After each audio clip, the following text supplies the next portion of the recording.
अस्सलाम वालेकुम। बीवी के हकूक़ नबी करीम सल्लल्लाहु अलैहि वसल्लम ने बहैसियत बीवी औरतों को वो हकूक़ अता किए हैं जिससे वो महरूम थीं।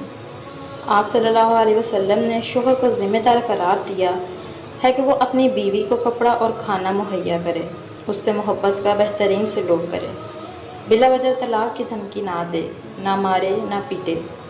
आप सल्लल्लाहु अलैहि वसल्लम ने बीवी को शोहर के तरका से हिस्सा दिलाया। अगर शोहर तंग करे तो बीवी को तलाक देने का हक़ दिया। औरतों को काम करने और अपने माल को अपनी मर्ज़ी से खर्च करने का हक़ दिया। अल्लाह ताला फरमाते हैं, जो कमाई मर्द करे वो इससे फ़ायदा उठाएं और जो कमाई औरतें करें वो उससे फ़ायदा उठाएं। एक औरत अमीरुल मोमिनीन हज़रत उमर बिन खत्ताब रज़ी अल्लाह अन्हा के पास आई और कहा कि मैंने अपने शोहर से ज़्यादा अच्छा कोई मर्द नहीं देखा। रात भर नमाज पढ़ता है और दिन भर नफली रोज़े रखता है। चुनांचा हज़रत उमर रज़ी अल्लाह अन्हा ने इसकी तारीफ़ की और दुआएं दी। औरत शर्मा कर वापस जाने लगी तो हज़रत उमर रज़ी अल्लाह अन्हा के साथ बैठे काब ने कहा कि दरअसल इस औरत ने आप तक अपने खावंद की शिकायत पहुंचाई है कि आप इसके शोहर से उसका हक़ दिलाएं। हज़रत उमर रज़ी अल्लाह अन्हा ने बात की तह तक पहुँचते हुए काब से ही फ़ैसला करने का कहा तो उन्होंने कहा कि उसके शोहर को अगर नफली इबादत का शौक़ है तो 3 दिन नफली इबादत के लिए रखे और 1 दिन और रात इस पर उसकी बीवी का हक़ होगा। हज़रत उमर रज़ी अल्लाह अन्हा इस फ़ैसले से बहुत खुश हुए और इनको बसरा का काजी मुकर्रर फरमा दिया।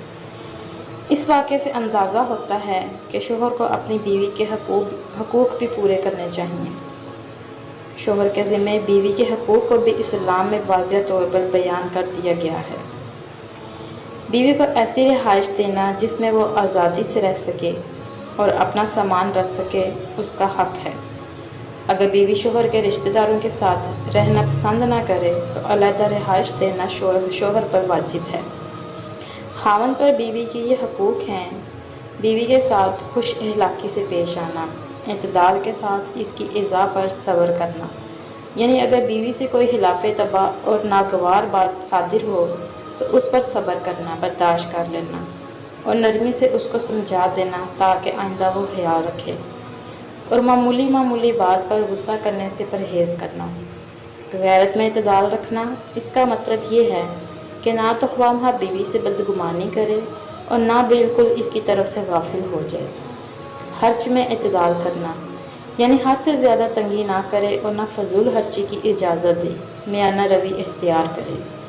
बग़ैर इजाज़त अज़ल ना करना, यानी सोहबत करते वक्त बीवी की मर्ज़ी के बग़ैर उससे जमा करना। शोहर और बीवी जब अपने अपने फ़राइज़ और हकूक़ का ख्याल रखेंगे और इनकी अदायगी में कोताही नहीं करेंगे और अपने रिश्ते की नज़ाकत को समझेंगे तो इनकी ज़िंदगी जन्नत जैसी खूबसूरत हो जाएगी।